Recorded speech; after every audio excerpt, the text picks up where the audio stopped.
ಗ್ರಾಮೀಣ ಭಾಗದ ರಸ್ತೆ ಮಾಡುವುದಕ್ಕಾಗಿ ಲೋಕೋಪಯೋಗಿ ಇಲಾಖೆ ಮೂಲಕ ಸರ್ಕಾರ ಕೋಟ್ಯಾಂತರ ರೂಪಾಯಿ ಅನುದಾನ ನೀಡುತ್ತೆ. ಆದರೆ ಮಾನ್ವಿ ವಿಧಾನಸಭಾ ಕ್ಷೇತ್ರದ ಪೋತ್ನಾಳ್ ಚರ್ಚ್ನಿಂದ ವೆಂಕಟೇಶ ಕ್ಯಾಂಪ್ವರೆಗೆ ಲೋಕೋಪಯೋಗಿ ಇಲಾಖೆಯಿಂದ ಅಪೆಂಡಿಕ್ಸ್ ಇ ಯೋಜನೆಯಡಿ ನಡೆದ ಡಾಂಬರೀಕರಣ ಕಾಮಗಾರಿ ನೆಪದಲ್ಲಿ 4 ಕೋಟಿ ರೂಪಾಯಿ ಲೂಟಿ ಮಾಡಿರುವ ಆರೋಪ ಕೇಳಿಬಂದಿದೆ. 2018-19ನೇ ಸಾಲಿನ ಅಪೆಂಡಿಕ್ಸ್ ಇ ಯೋಜನೆಯಡಿ ಗುತ್ತಿಗೆದಾರ ವೆಂಕಟೇಶ ಯಾದವ್ ಕಾಮಗಾರಿ ಕೈಗೊಂಡು ಮಾನ್ವಿ ಲೋಕೋಪಯೋಗಿ ಅಭಿಯಂತರ ಹಾಗೂ ಎಇಇ ಸಾಮುವೇಲಪ್ಪ ಸಾಹೇಬ್ರು ಸೇರಿಕೊಂಡು ಕಳಪೆ ಕಾಮಗಾರಿ ಮಾಡಿದ್ದಾರೆಂದು ಕರ್ನಾಟಕ ರಾಜ್ಯ ಬೇಡರ ಸಮಿತಿ ರಾಜ್ಯಾಧ್ಯಕ್ಷ ಅಂಬಣ್ಣ ನಾಯ್ಕ ಗಂಭೀರ ಆರೋಪಿಸಿದ್ದಾರೆ.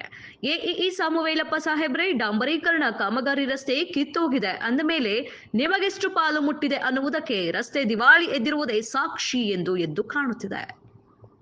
ಹೆಸರು ಅಂಬಣ್ಣ ನಾಯಕ್ ಅಂತ, ಕರ್ನಾಟಕ ರಾಜ್ಯ ಬೇಡರ ಸಮಿತಿಯ ರಾಜ್ಯಾಧ್ಯಕ್ಷ.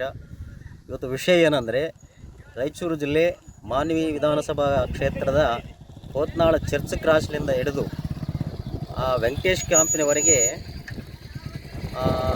PWD ಮುಖಾಂತರ ಕಾಮಗಾರಿಯನ್ನು ವೆಂಕಟೇಶ್ ಯಾದವ್ ಅನ್ನುವಂಥ ಕಾಂಟ್ರಾಕ್ಟ್ರು ಈ ರಸ್ತೆಯನ್ನು ಮಾಡಿಸಿದ್ದಾರೆ. ಈ ರಸ್ತೆಯ ಜೈ ಗಜಾನನ್ ಅವರು ಈ ರಸ್ತೆ ಕಾಮಗಾರಿ ಮಾಡಿ 2 ತಿಂಗಳಾಗಿಲ್ಲ, ಪೂರ್ತಿ ಸಂಪೂರ್ಣ ಹಾಳಾಗಿದೆ. ಅದಕ್ಕಾಗಿ ಮೇಲಧಿಕಾರಿಗಳು, ಲೋಕೋಪಯೋಗಿ ಇಲಾಖೆಯ ಅಧಿಕಾರಿಯಾಗಿರ್ತಂಥ ಶಾಮಿಲಪ್ಪನವರು ಅಪೆಂಡಿಕ್ಸ್ ಎಇ ಯೋಜನೆಯಡಿ ಆಗಿರ್ತಕ್ಕಂಥ ಈ ರಸ್ತೆ ಸಂಪೂರ್ಣ ಹಾಳಾಗಿದೆ. 18-19 ವರ್ಷದಲ್ಲಿ ಶಾಂಕ್ಷನ್ ಆಗಿರ್ತಕ್ಕಂಥ ಈ ರೋಡು ಆಗಿ 2 ತಿಂಗಳಾಗಿಲ್ಲ, ಸಂಪೂರ್ಣವಾಗಿ ನಾಶವಾಗಿದೆ. ಇದರಲ್ಲಿ ಅಧಿಕಾರಿಗಳು ಶಾಮೀಲಾಗಿದ್ದಾರೆ ಮತ್ತು ಜೈಗಳು ಶಾಮೀಲಾಗಿದ್ದಾರೆ. ಅದರಲ್ಲಿ ಪರ್ಸೆಂಟೇಜ್ ತಗೊಂಡು ಈ ರಸ್ತೆಯ ಕಾಮಗಾರಿ ಎಲ್ಲ ಸಂಪೂರ್ಣವಾಗಿ ಹಾಳಾಗಿದ್ದಾರೆ. ಇದು ಸರ್ಕಾರಕ್ಕೆ ಗಮನಕ್ಕೆ ಬಂದು ಮೇಲಾಧಿಕಾರಿಗಳು ಇದರ ಮೇಲೆ ಒಂದು ಗಮನವನ್ನು ಹರಿಸಿ ಇದನ್ನು ಸರಿಪಡಿಸ್ಬೇಕಂತೇಳಿ ನಾನು ಕರ್ನಾಟಕ ರಾಜ್ಯ ಬೇಡರ ಸಮಿತಿ. ಅಲ್ಲ ಸರ್, ಏನಂತಂದರೆ ಸರ್ಕಾರದ ಯೋಜನೆಗಳು ಯಾವ ರೀತಿ ಗ್ರಾಮೀಣ ರಸ್ತೆಗಳು ಸುಧಾರಣೆ ಆಗ್ಬೇಕಂತ ಸರ್ಕಾರ ಹೇಳುತ್ತೆ. ಈ ರೀತಿಯಾಗಿ ಕೋಟಿಗಟ್ಟಲೆ ಅನುದಾನ ಕಳಪೆ ಕಾಮಗಾರಿ ಮಾಡಿ ಆಗಿ ಲೋಕೋಪಯೋಗಿ ಇಲಾಖೆ ಅಭಿಯಂತರರಾಗಿರ್ತಕ್ಕಂಥ ಅಧಿಕಾರಿಗಳು EW ಆಗಿರ್ತಕ್ಕಂಥ ಸಾಮೂಲ್ ಅವರ ಲೂಟಿ ಮಾಡ್ತಾರೆ ಅಂದಮೇಲೆ ಇದು ಏನು ಸರ್ ಕರ್ಮ? ಇದು ಲೂಟಿಕೋರರ ದಂಧೆ ಆಗಿದೆ ಸರ್.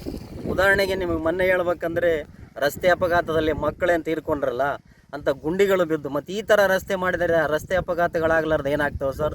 ಈ ನೋಡಿರಿ ರಸ್ತೆ ಹೆಂಗಾಗಿದೆ, ಹಾಕಿ 2 ತಿಂಗಳಾಗಿಲ್ಲ. ಇದ್ರ ಬೈಕ್ನಲ್ಲಿ ಹೋದರೆ ಬೈಕು ಬೀಳ್ತವೆ, ಏನು ಅನುಮಾನನೇ ಇಲ್ಲ. ಇದಕ್ಕೆಲ್ಲ ಶಾಮೀಲಪ್ಪನವರೇ ಇದರಲ್ಲಿ ಶಾಮೀಲಾಗ್ಯಾರ ಅಂತೇಳಿ ನಾನು ನೇರವಾಗಿ ಹೇಳ್ತಾ ಇದ್ದೇನೆ. ಅಲ್ಲ ಸರ್, ಮತ್ತು ಅಧಿಕಾರಿಗಳು ಅವ್ರು ಏನು ಕೆಲಸ ಮಾಡ್ತಾರೆ, ಯಾವ ರೀತಿ ಮಾಡ್ತಾರೆ ಅಂತ ನೋಡೋಕ್ಕಾಗಲ್ಲ ಅವ್ರಿಗೆ. ಅಧಿಕಾರಿಗಳಿಗೆ ಏನು ಬೇಕಂದ್ರೆ ಪರ್ಸೆಂಟೇಜ್ ಬೇಕು. ಅವ್ರು ಜೈ ಯಾರಾಗಿರ್ತಾರ, ಕಾಂಟ್ರಾಕ್ಟರ್ ಯಾರಾಗಿರ್ತಾರ, ಅದು ಸಬ್ ಕಾಂಟ್ರಾಕ್ಟ್ ಕೊಟ್ಟವರು ಅಥವಾ ಕಾಂಟ್ರಾಕ್ಟ್ರುಗಳು ಮಾಡ್ತಾರೋ, ಇದರಲ್ಲಿ ಏನು ಬಳಸ್ತಾರೆ ಅನ್ನೋದು ಅವರಿಗೆ ಪ್ರಜ್ಞೆನೇ ಇಲ್ಲ. ಅಧಿಕಾರಿಗಳು ಏನು ಮಾಡಿದ್ದಾರೆ ಅಂದರೆ, ಅಧಿಕಾರಿಗಳು ಆಫೀಸ್ನಲ್ಲಿ ಕುಂತು ಒಂದು AC ರೂಮ್ನಲ್ಲಿ ಕುಂತು ಅಲ್ಲೇ ತಮ್ಗೆ ಏನು ಬರ್ತಕ್ಕಂಥದ್ದೆಲ್ಲ ತೊಗೊಂಡು ಈ ರಸ್ತೆ ಹಾಳಾಗಿ ಹೋಗಲಿ, ಯಾರೋ ಬಿದ್ದು ಆಕ್ಸಿಡೆಂಟ್ ಆಗಲಿ, ಏನೇ ಆಗಲಿ, ಅವರು ಇದ್ರ ಬಗ್ಗೆ ಗಮನನೇ ಹರಿಸೋದಿಲ್ಲ. ನಾನು ಒಂದು ಸಮಾಜದ ಮತ್ತು ಹಿತದೃಷ್ಟಿಯಿಂದ ಶಾಮಿಲಪ್ಪವರಿಗೆ ಕನಿಷ್ಠ ಒಂದು 3-4 ಸಾರಿ ಫೋನ್ ಮಾಡಿದ್ದೇನೆ. ಬರ್ರಿ ಸರ್, ನೋಡ್ರಿ ಸರ್, ಸ್ವಲ್ಪ ಪರಿಶೀಲನೆ ಮಾಡಿ ಅಂದ್ರೆ ಅವ್ರು ಏನು ಹೇಳ್ತಾರೆ ಅಂದರೆ, ನಾವು ಇಂಜಿನಿಯರ್ನ ಕಳಿಸಿದ್ದೀವಿ, ಜೈನ್ ಕಳಿಸಿದ್ದೀವಿ, ಅದನ್ನು ಸರಿಪಡಿಸೋಕೆ ಹೇಳಿದ್ದೀವಿ ಅಂತ ಬರೀ ಇದೇ ಉತ್ತರ ಕೊಡ್ತಾರೋ ಹೊರತು ಈ ಸ್ಥಳಕ್ಕೆ ಬಂದವರು ಪರಿಶೀಲನೆ ಮಾಡಿಲ್ಲ. ಅಂದರೆ ಇದೆಲ್ಲ ನೋಡ್ರಿ ಸಾಮೂಲಪ್ಪ ಕುತಂತ್ರ ಮತ್ತು ಅವರ ದುರಾಡಳಿತ ಸರ್ ಇದೆಲ್ಲ. ಇದರಲ್ಲಿ ಶಾಮೀಲಪ್ಪನವರೇ ಶಾಮೀಲಾಗ್ಯಾರ ಅಂತೇಳಿ ನಾನು ನೇರವಾಗಿ ಹೇಳ್ತಿದ್ದೀನಿ ಸರ್. ಇದನ್ನು ಸರಿಪಡಿಸಲಿಲ್ಲ ಅಂದರೆ ಇದರಲ್ಲಿ ದುಡ್ಡು ತಿಂದಂಥ ಅವ್ರು ಏನೇನಿದಾರಲ್ಲ, ನಾನು ಮುಂದೆ ಇದಕ್ಕೆ ಸಂಬಂಧಪಟ್ಟ ಅಧಿಕಾರಿಗಳನ್ನು ತಗೊಂಡು ಮೇಲಧಿಕಾರಿಗಳಿಗೆ ನಾನು ಕಂಪ್ಲೇಂಟ್ ಮಾಡ್ತೇನೆ ಅಂತಲೇ ನಾನು ಈ ಮುಖಾಂತರ